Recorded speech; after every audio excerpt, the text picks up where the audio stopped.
There's a version of strength that's actually killing people. It looks like toughness, looks like showing up, it looks like never complaining.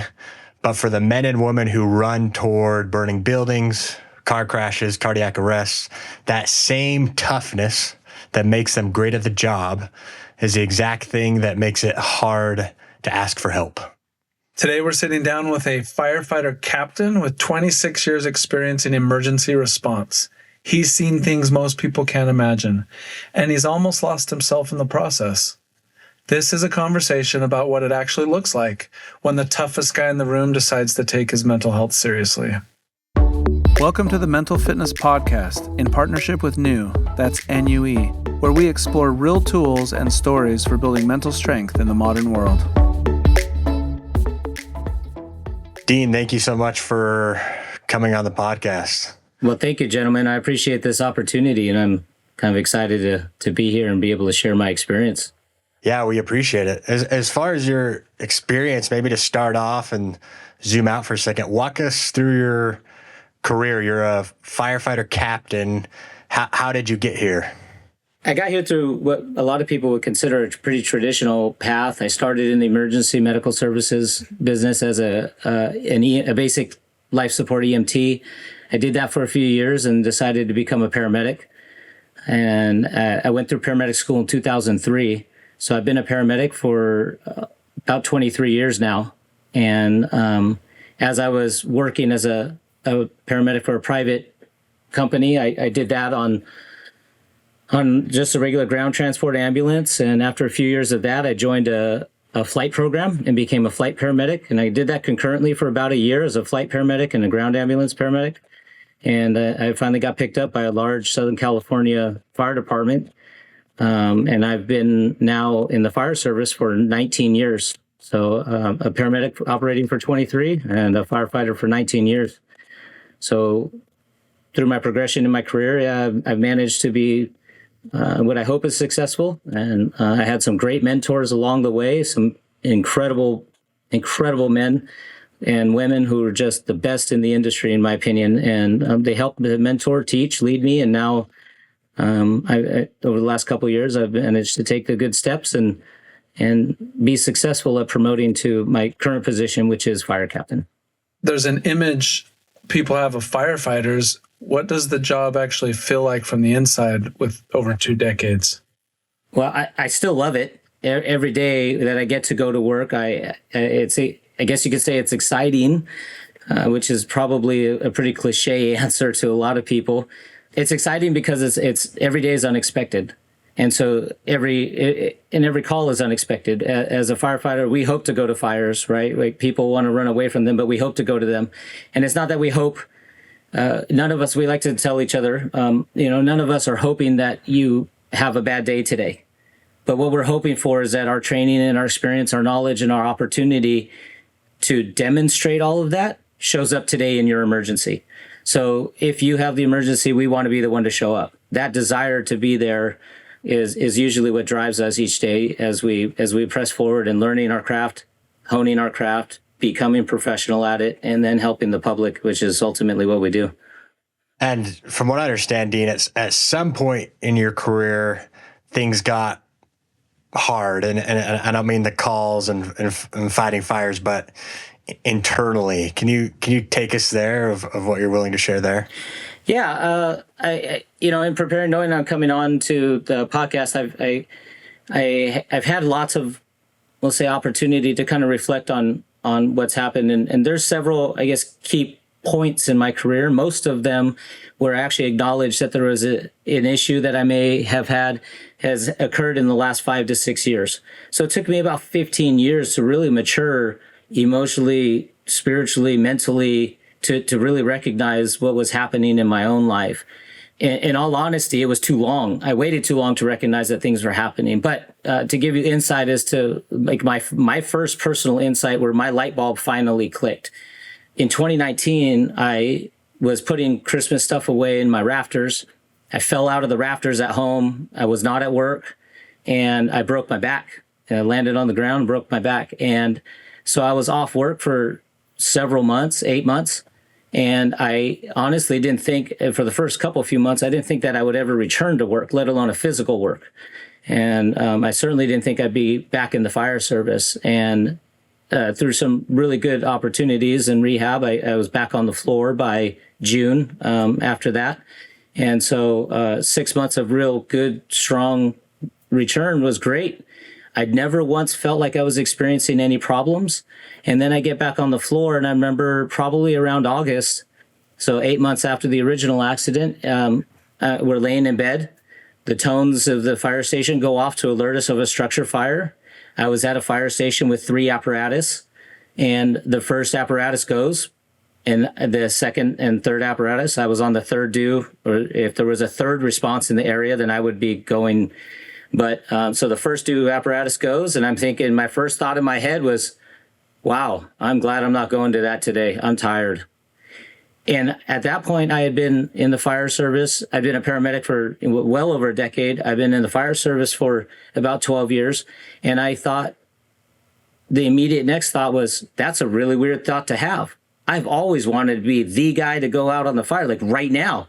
And then I thought, well, okay, whatever. It's been a rough night, I guess. I don't know. I'll roll over and go to bed. So I roll over.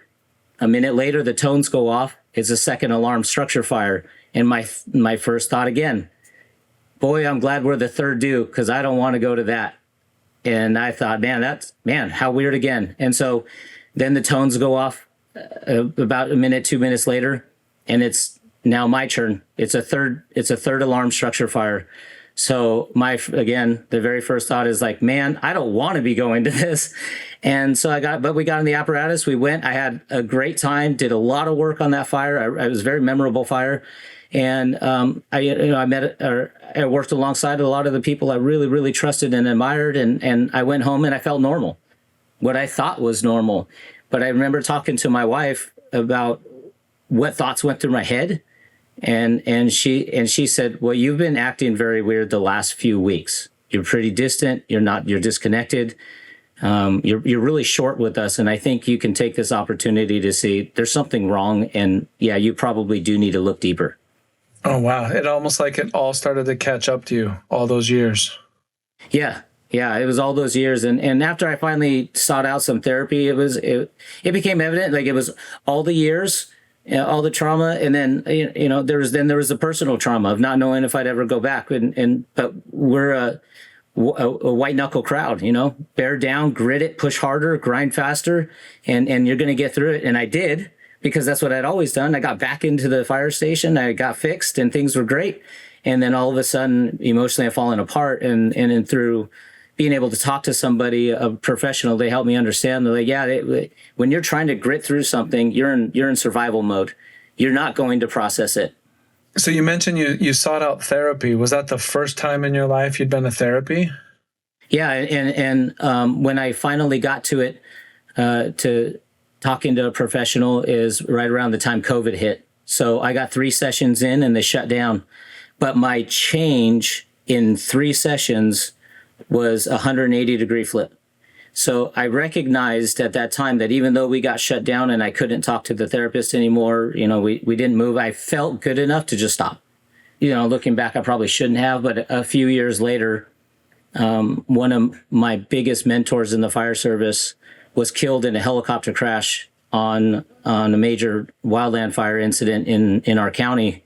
And up to that day, I had been feeling for a couple weeks up to that day of like I'd be driving into work and have that lump in the throat, like sometimes when you want to cry, but I didn't know what that was. I just felt this like pent up emotion. I was like, man, this is really weird. And I talked to my wife about it. And then, the dark humor gets us through all of this. And I remember calling my wife when one of my mentors died in that crash.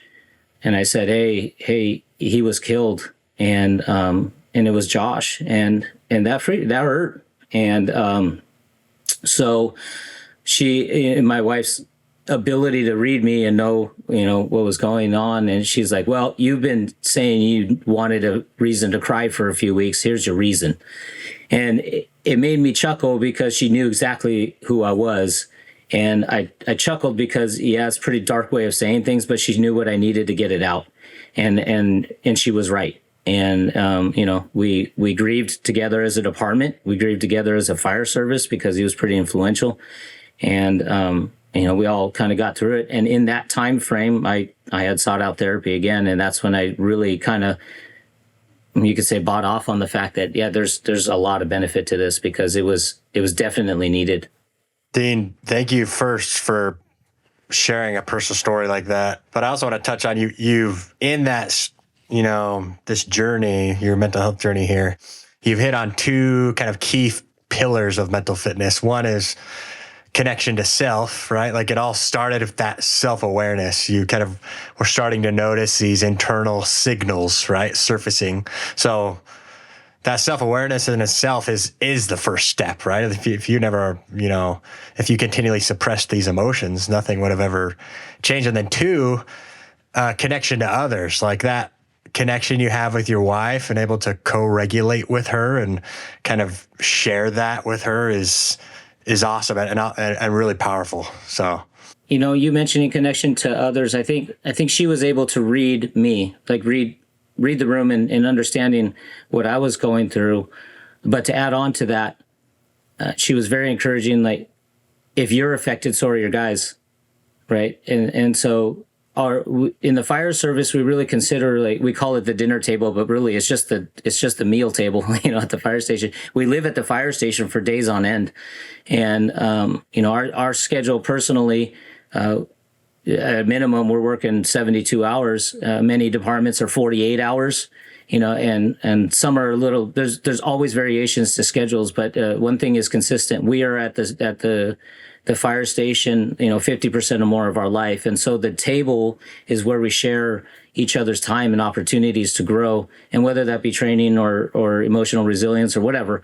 In that instance, when that accident occurred, I'd already been through that a couple times. I had two people from my battalion who were very close to me that had passed during previous years, but I did not have the same kind of emotional response. We kind of white knuckled that. It hurt. It hurts to lose people you love and work alongside and trust, but we were able to push through no problem. But this one felt different. Like, I wasn't the same person being able to handle it. And so going back to the table, the dinner table, and sharing that space with my guys, and then going, okay, this is how I'm feeling. And then just trying to be open with it allows them to see, okay, well, there's other people hurting and suffering. Let's open up too. And so we were able to share that way. Doesn't always go that way, but for me, it helps. So I share openly. That's incredible. And just everything you've shared so far kind of paints a picture. I mean, it's your personal story, but it kind of paints a picture about what it's like to be a firefighter, an emergency responder. In preparation for this, we pulled some interesting statistics. Here's a stat that we came across. The average firefighter experiences over 200 traumatic events over the course of their career. Does that track with what you've seen?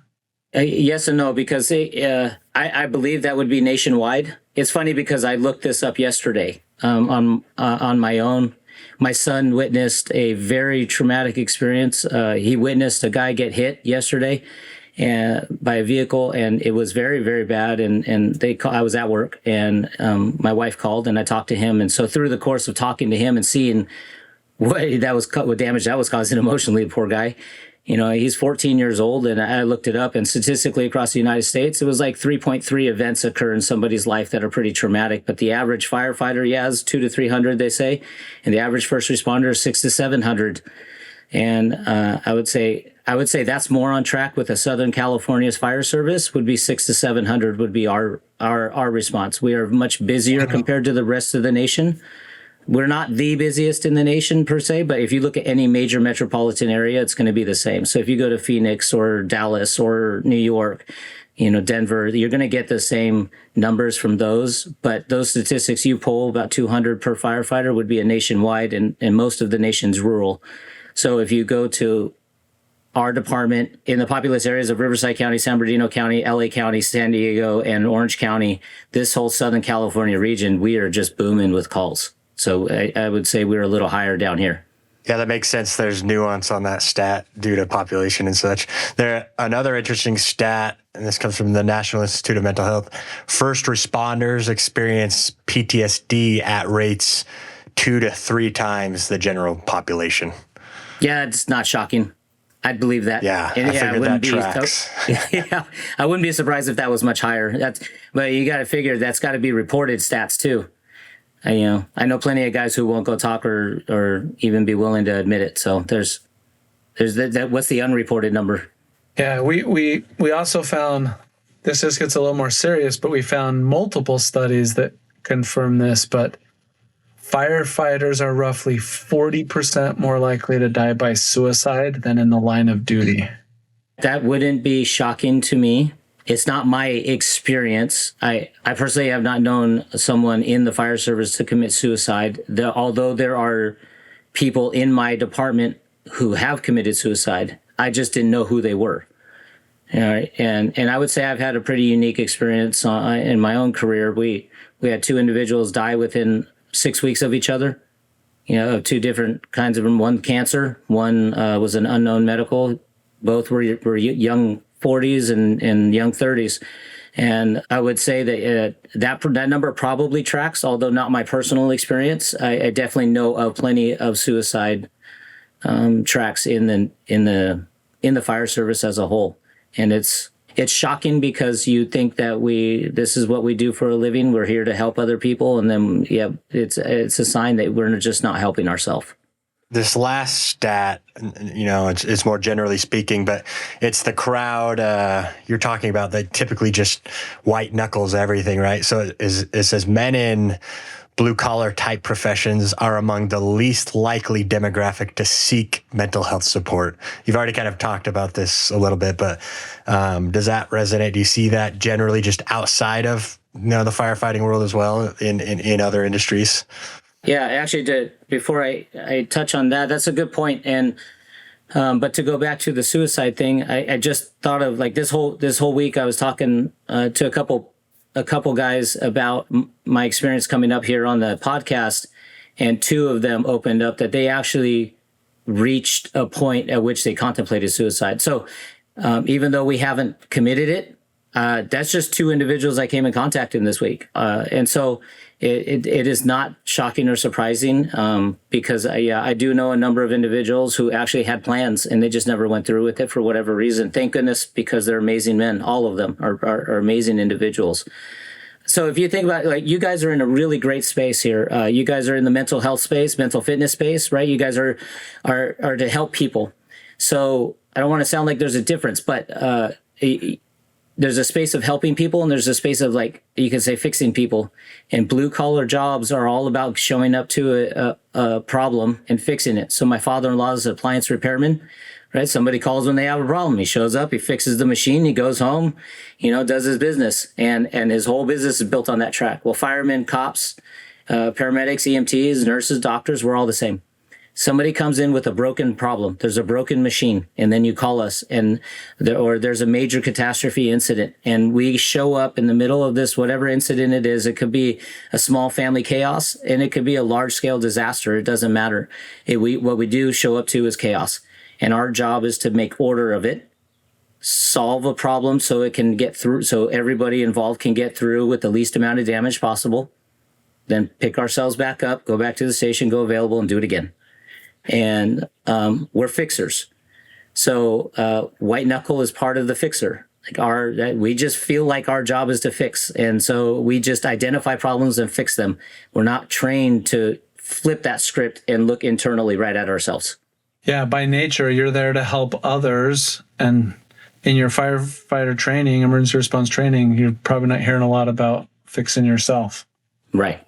So what's the culture like around mental health in the firehouse? And maybe, you've been around now a while, you're in leadership roles.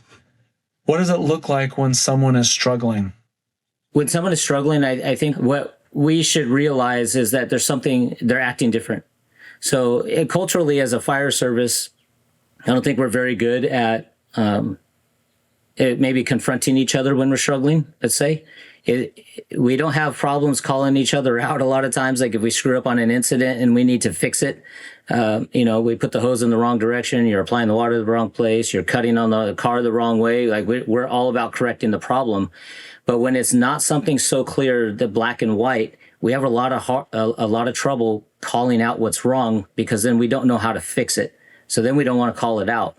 At least that's how I feel like our culture is. And so we have a really difficult time talking to each other about what our mental acuity is for the moment, Interesting. Like if one of your team was having a cardiac arrest, you'd be all on it, whereas the general public would panic.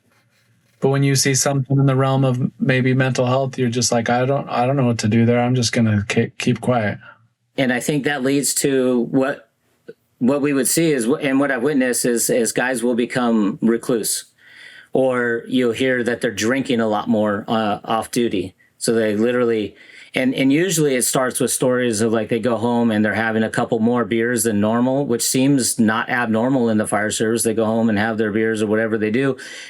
Yeah, but then when you start putting the track together and you realize it's happening every time he goes home and he's doing every day that he's off, maybe that doesn't track normally to the individual. And if we were kind of attuned to that, we might recognize those guys going down those steps, and that, or they recluse themselves in the fire service. By nature, most firemen are pretty talkative.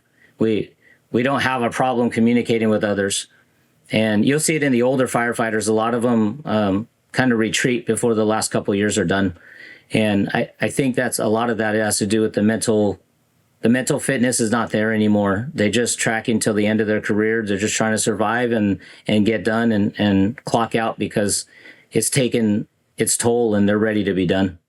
I'm curious to ask you about how sleep, disrupted sleep can affect you mentally in this line of work. Because, shift work, if you've listened to this podcast, Dean, we talk about sleep and how fundamental and how important that is to mental health, right?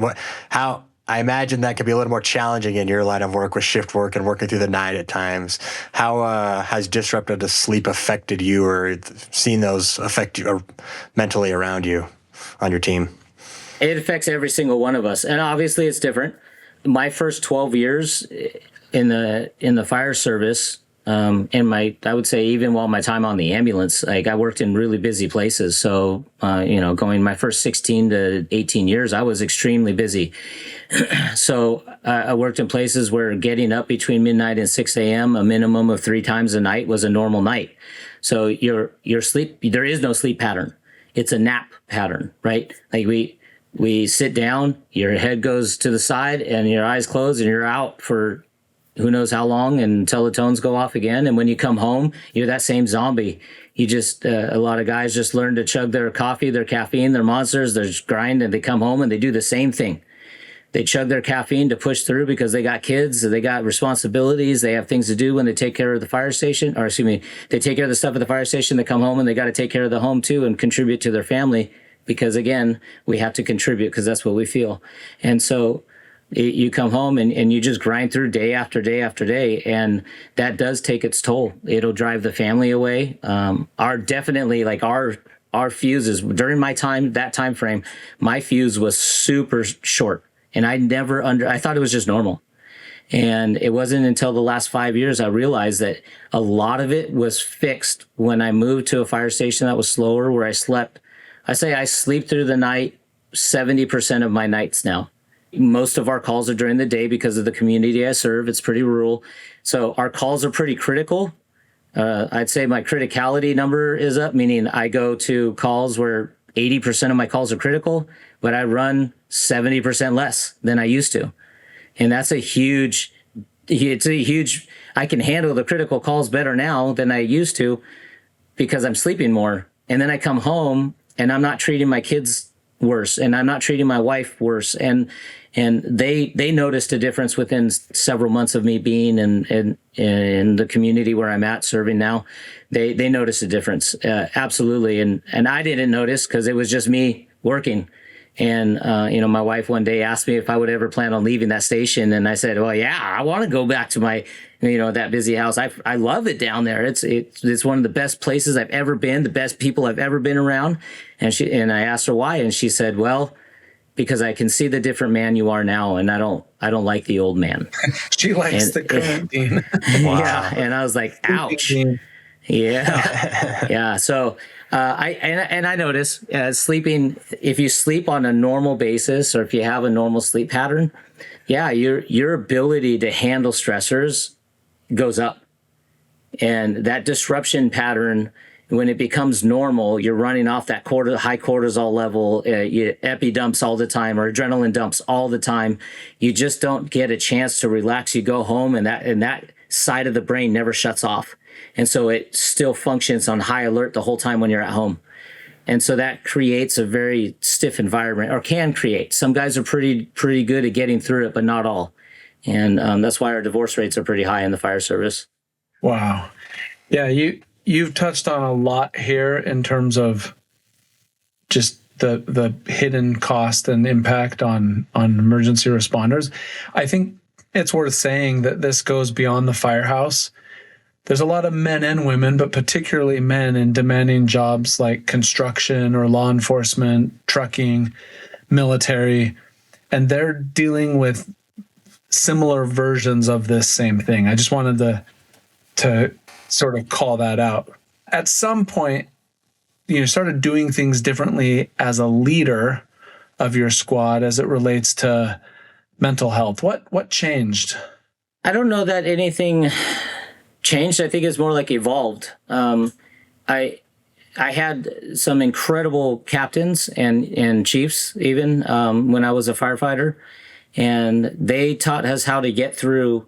Well, number one, what they taught me was most important was that dinner table, and I really feel that way the same now. That dinner table is so sacred to me. It's really important to my family at home, and it's really important to my fire family. So when that was instilled to me early on, even as a rookie fireman, what I learned was there's a place of security. It doesn't mean it's a zone-free area of not feeling attacked, or an area free. It's not an area free of chastisement, but it's a safe area, meaning that when we get attacked, corrected, chastised, it was done at the dinner table in order to make us better. And that was the point, that we had our hands off or gloves off, all out communication at the dinner table, and it didn't matter our ranks. What mattered was the communication. And so my early leaders taught me that this is the place to do it. This is the place to learn from each other. This is the place to grow and solidify that union between each other. And so I kind of had that through my whole career. And then now I try to instill that in my fire station with my guys. Like we may not eat every meal together, but dinner is most of the time. I'll ask them, okay, what time? We don't cook the same foods, so it's, hey, what time do you plan on having dinner? 5:30, 6. You're gonna be done by 6. Great, everybody's gonna be done by 6, and we're gonna sit down and we're gonna have our separate meals at the same time.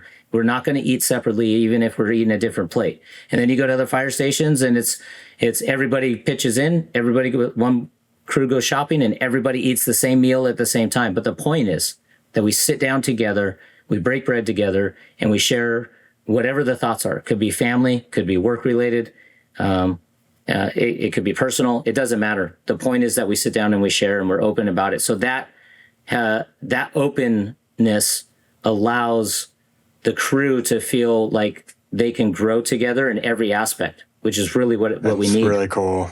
I love the dinner table. I just what you said there, just thinking about it as a father. I'm imagining your fire station, but I'm thinking, let's come to the dinner table as a family. You mentioned your family as well. I'm just saying, I'm learning from you and thinking of how to make the dinner table more sacred at home.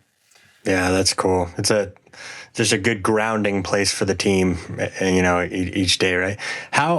I'm curious, how do you talk to your crew about mental health in a way that actually lands with guys who weren't raised to talk about this stuff? I think everybody who's ever known me and worked with me knows that I don't hold my tongue a lot. And sometimes it's bit me in the butt, which is whatever. It's part of it's part of growing, it's part of learning from each other. But there's also a part of that allows a respect to be shared between whoever's communicating. So to me, the benefit outweighs the cost. So it might cost me a little bit of agitating some people, but the benefit of being open about things far outweighs it. And so in my own fire station, and what I've done everywhere I've worked is if I have an issue, it's not sharing drama. It's sharing what's going on inside of me. So it's sit down and like, oh man, dude, that call jacked me up. I had a call it wasn't last year, in 2024. It was a 13-year-old young man who was on a motocross, like racing on a dirt bike. He crashed, had major internal trauma. The kid should have died, 6 ways from Sunday, and he lived. And we went back and talked about it afterwards, and there was a lot of we'll call it small miracles that occurred for that kid to live. And even after his time in the hospital, there's many miracles that allowed that kid to live. But that call, for the first and only time in my life, I walked away from a call and I could not let it go. It hung on to me for weeks. And I tried to track down the family. I eventually talked to the mom and dad, and we actually had them back at the fire station last year, just to share. We broke bread with them at our dinner table at the fire station. But that's totally abnormal. But it came from a time of a moment of where I couldn't separate myself for whatever reason, but I was open during that time with my guys. We'd come back and I'm like, I don't know what it is, but that call jacked me up, man. I stepped out of the ambulance at one point. There was 3 paramedics who were working on this kid, a couple EMTs. So there's 5 of us in the back of the ambulance. I had to step out and talk to the mom anyway. So I stepped out at the moment because I had to talk to the mom, but because I was breaking and I didn't know what was happening to me. I could feel that lump in the throat. I wanted to let some emotion out. I was like, man, what is going on? So I stepped out, took a couple deep breaths, stepped over to mom, explained a couple things that needed to get explained, jumped back in the ambulance, and we continued, the care that the guys were still providing. So I don't know what the deal was with that call or why I couldn't let it go. It's never happened since. It's never happened before. But yeah, we hit these moments that they hit us, and we need to be open about it. So that's how I address it. I sit down and go, man, that call jacked me up, dude. And so I just share it. That story, you've talked to me about that story in the past, and one, it is incredible, all the miracles that lined up to save that boy's life, but it's interesting that how much that impacted you when it was a successful outcome, right? Yeah, not one that ended in his death, but it ended in his miraculous survival. But that just shows the human side of this. You're a human being, and you're put in a situation to go through all of these intense, traumatic experiences, and you need to be strong because you're the one in charge running the situation that with the training to save people's lives. But you're a human being, and that hits you hard. We're not necessarily trained to push it down or push it aside, but that's who we are. You compartmentalize so you can move forward. And my dad was a firefighter paramedic, and that's kind of what got me into being interested in doing this. And he was a career firefighter paramedic. And so one thing that he told me early on is he said, Dean, you're going to see the worst of humanity. So just remember, it's not your emergency. Don't put yourself in the emergency. You're there to help the emergency. So it's not your emergency. Remember that. And that helped me most of my career, but it catches up. The human factor takes over. One thing that you've shared with me that I've loved is that you said you've introduced sort of like a mental health walk with your guys, or you've started taking time to chat with your guys or to go on walks. How did that start, and what does it do for you and your team? When I promoted into my fire station, my firefighter would do daily walks because he found it, but he'd do it on the treadmill in the gym at the station. Because he found it would clear his head. And I had started doing walks from some personal things that were going on. It gives me a time to be outside, away from whatever environment I'm in, whether it was at home or at the fire station. And I just do laps around my fire station, but just to be able to go do those 30 minutes, 45 minutes, or sometimes an hour plus, gives me an opportunity to, the guys know I'm gone. They know I'm going to walk. They don't come interrupt me unless they really need something. If I can get that time in. And so it was it was something I started doing, and then I like the sun. I like the vitamin D. And so it turned into, well, let's do this during the day together, So we may not do it every day, but when we get an opportunity, it's like, hey, dude, you want to go for a walk at like 3 o'clock, 4 o'clock today? Like, let's go do it. If it's not too hot. When I was working in the desert, that wouldn't be an option because at 3 or 4 o'clock, it's 124 degrees. So that would not be an option. It's more like midnight walks if you're in those elements, I love, though, that it seems like that you're open about your own journey and also talking to your guys and kind of encouraging them to get out and do things like that. That's awesome.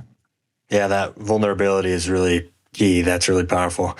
I'm curious. So we're on the Mental Fitness Podcast now. You've listened to at least some episodes of this podcast previously, right? What did understanding mental fitness as a concept change for you mentally? And how is it different from how you thought about mental health before? That's good. I actually didn't look at mental health versus mental fitness until you guys started your podcast.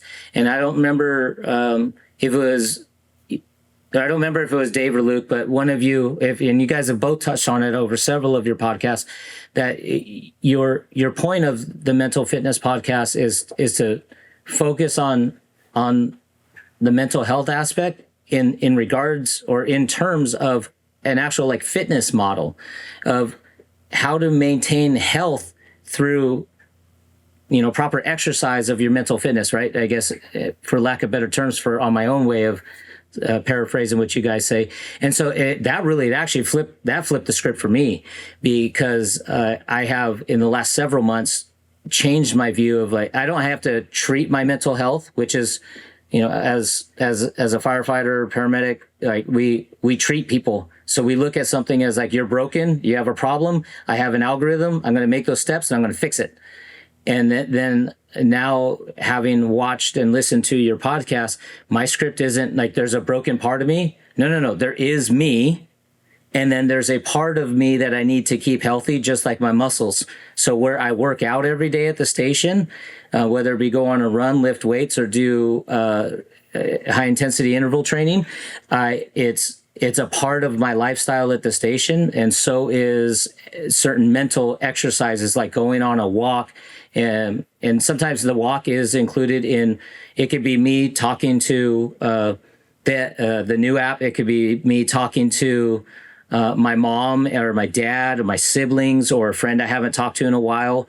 It could be me talking to my fireman. It's me taking those moments that are meaningful to connect and then reground me to who I am.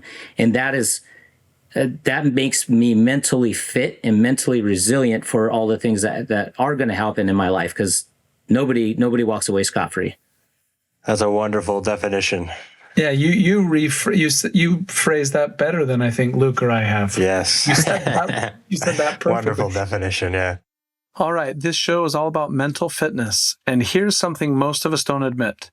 Everyone has those moments when you feel overwhelmed, stuck, or unsure, and what's actually going on in your head. That's why we built New. New is a mental fitness platform designed to help you clear your thoughts, reflect, notice patterns, develop habits, and get support that fits who you are. It remembers your goals, your wins, the things you're working on, and helps you stay on track. Not therapy, not toxic positivity, just real support when you need it. If you want to be part of the early access group, head to talkwithnew.com. That's talkwithnue.com. You mentioned a lot of things there, and things from the podcast. You also mentioned the New app that you've talking to New. What specific ideas, either from the podcast or from your conversations with New, have kind of stuck with you? When I was first introduced to the app and being able to communicate in the app, I got immediate steps to take improvement steps for myself. There was an immediate response of, oh, I can do this to change my mental whereabouts, and because I might be going this direction and I need to go that direction, and New helped frame it in a way where that was understandable. But it wasn't just, hey, you need to go over here. It was, in the context of what you're giving me, this is, you need to be over here and you're over here, and these are the steps that you can take if that's where you would like to go, and try. And it would give me multiple options. Having the multiple options that it was communicating to me on what I could do to improve myself really allowed me to take the steps in my personal life at my pace, and each step is a win. So each win is a step forward, and so that part has been super beneficial to me, and then I guess the long term over the last couple of months use would be everything you put into the new, it doesn't forget it. So it's been able to bring back conversations I've had or bring back notes that I've left that it says, well, based on this context, the reason you're feeling this high anxiety could be connected in this similar manner because your synapses are making this connection. So for me, that's super helpful. I like knowing the why. I like getting down to the base, the bottom line. What's the brass tacks here? What's the why? And then I move forward from there. So that's been super beneficial to me. You even talked about, I mean, you've obviously just shared your personal benefit from using new. You've talked about potentially wanting to get some of your squad who's interested, your team on new, those that are willing. Walk us through that decision. What were you hoping it would do for them? I find a benefit in it. And really the benefit is I don't have to swallow whatever I'm feeling and push forward. The white knuckle gets released and blood flow comes back. And so, you're squeezing so hard. It's white. We call it white knuckle because you're squeezing so hard. You've squeezed all the blood out of the area. And so you get to release that tension. You get to have the blood flow back. You get to be able to respond again in a manner that allows you to think with a different part of the brain, not a reactionary part, but the action, right? The planning part of the brain, the more logical part. And so what I received in a short amount of time helped me realize that I guess my end game or thought is if I could prevent having to go, not that I don't want to go to a therapist or a professional per se, but if I could prevent having to go to a therapist to stay at work, then why wouldn't I take the steps that would help me prevent it, right? I don't want to go to the doctor because I'm weak and get broken, frail bones because I'm not working out, right? So I go work out. Yeah, I get fit, I get strong, or I become resilient to the arduous work we do.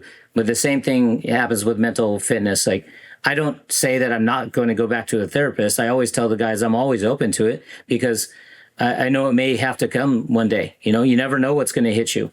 And that might be open. But this helps me today, and I may not have to turn around. I don't have to keep putting a brick on top of a brick on top of a brick. I can actually offload one or two of those, and that makes it bearable. What would you say to firefighters or police officers or others in the emergency response field that they're just like, this isn't for me? Number one, it's okay to feel that way because it might not be for you. And that's okay too. There's nothing wrong with not wanting to do a career that you're just going to get beat down for your life. And don't get me wrong, there are a lot of moments of real high moments in our career, but you don't get highs without lows. And so if the lows are overbearing, it is not wrong to walk away from it. You have a long life ahead of you that you need to live. Every one of us carries a burden in a different way. And some of us can do all 30 years. Some can only do 20, and some can only do 10, and some can only do 1. And it doesn't make any one of those guys better than the other, or gals. It doesn't matter. Every firefighter can contribute what they can in the time frame that they have. And if it's overloading you, it's okay to walk away. There's nothing wrong with that. Because staying overloaded in the fire service places an undue burden on the people you're working with, because now they have to pick up what you're falling down. And then which then places the burden on the community you're trying to serve and protect. So it's okay. It's okay to recognize in yourself, and then you can be helpful to those around that maybe you can be that strength. So you don't have to keep white knuckling it to get over it. I guess then the other thing I would say is, if you really want to do the career and you're white knuckling it, but you're not sure it's for you, go seek some help. Put your head in the book and on the training grounds, and work hard and find out what your reason is for being a firefighter or a paramedic in the first place. Do you really want to do this job? Where do you find the joy in it? Because you will find enough negativity to drive you mad. But you can always, if you can keep yourself focused on a perspective of positivity, then you'll be able to hopefully override all of the negativity that you will be exposed to. Because there's a lot of positives to this job, a lot. I've never had closer relationships with individuals. I've never had more highs on the good aspects. We had a kid that drowned early on in my fire service career, and he came back, and man, he was breathing, and he went home a few weeks later, and we got to go shopping at the same store that his family goes shopping. And we would see him in the grocery store for years after that. And his mom would come up and give you those are highs. Those are amazing, right? But they don't happen every day.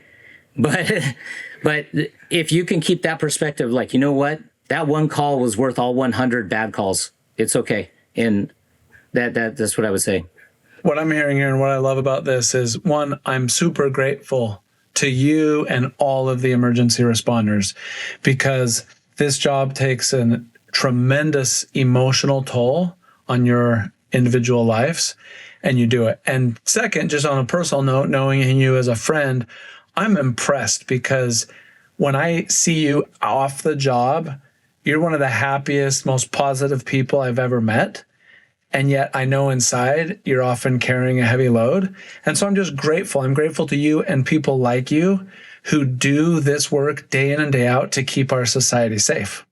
I love what you said, Dean. I think a core takeaway from what you said, just to summarize a little bit, is, mental fitness is not a soft skill. And perhaps for the men and the women keeping everyone else safe, it might be the most important job skill that they never received training on, right? In order to help them help others. Right. So that's a fair statement, I think.